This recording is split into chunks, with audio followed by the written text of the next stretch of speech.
En termes d'introduction, on a préparé avec passion cette conférence et j'avoue que j'ai un peu la boule au ventre de vous présenter ceci parce qu'en fait, on s'intéresse donc à la réindustrialisation en France. On est persuadé qu'aujourd'hui, nous les entrepreneurs, nous les citoyens, avec les élus, on peut recréer des emplois en France, justement avec l'énergie durable, justement avec des moyens de transport innovants. Donc il faut qu'on ressorte de manière positive de cette conférence. Par contre, il faut bien parler des choses qui fâchent. 80% des gaz à effet de serre, que vous voyez ou non, c'est parce que nous brûlons depuis un siècle du pétrole, du gaz et du charbon.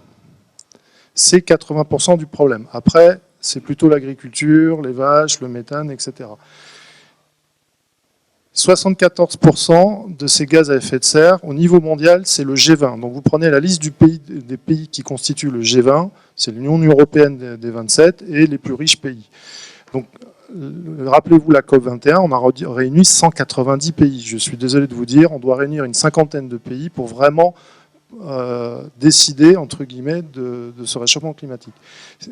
Si vous lisez bien les 20 pages du mémorandum de la COP21, vous ne verrez pas le mot pétrole, ni le mot charbon, ni le mot gaz. Or, un entrepreneur, à partir du moment où il identifie, ou un médecin, ou un chercheur, à partir du moment où il identifie bien et clairement et nommément les problèmes, ce n'est pas les gaz à effet de serre, c'est le fait de brûler du pétrole, du gaz et du charbon.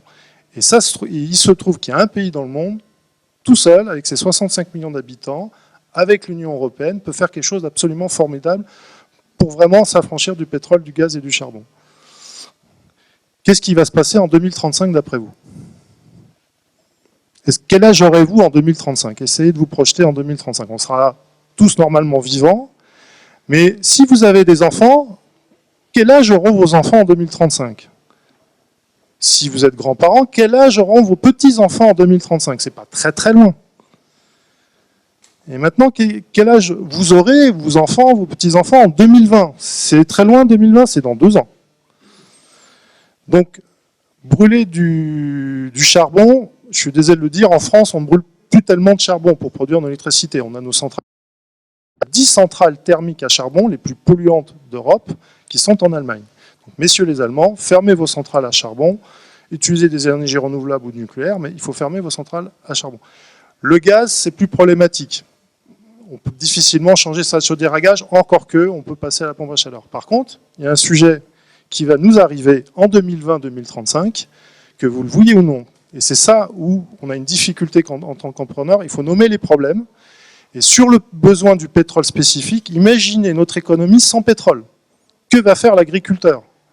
Que va faire la grande distribution? Que va faire les industries sans camions avec des pénuries de pétrole? Que va faire notre vie? C'est-à-dire les taxis, les gens, comment on va faire nos courses, comment on va se déplacer? Qu'est-ce qui s'est passé pour ceux qui ont acheté des maisons très loin? Et 2020, 2025, c'est pas très loin. 2035, c'est pas très loin. Et là, ce que vous voyez, ça date de 98.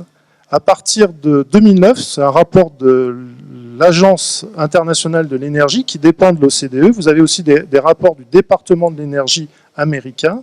C'est très sérieux, que ce soit du pétrole conventionnel ou non conventionnel.